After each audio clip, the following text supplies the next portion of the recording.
Үндсэн тохиргоо төсөл цонхонд байгууллагын хэрэгжүүлж буй төслүүдийг ялган бүртгэж, дараа нь төсөлтэй холбоотой гэрээг бүртгэл хийн.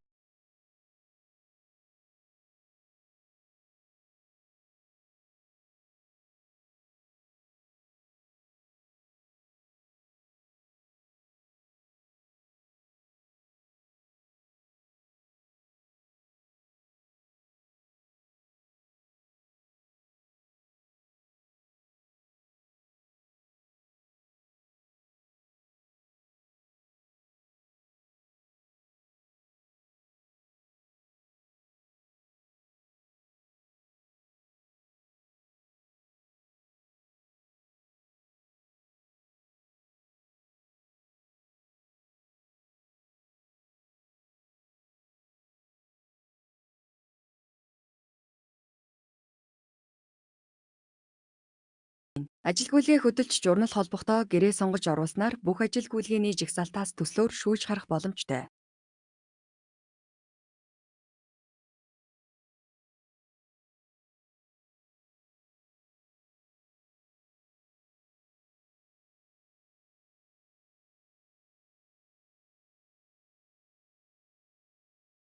Танд амжилт хүсье.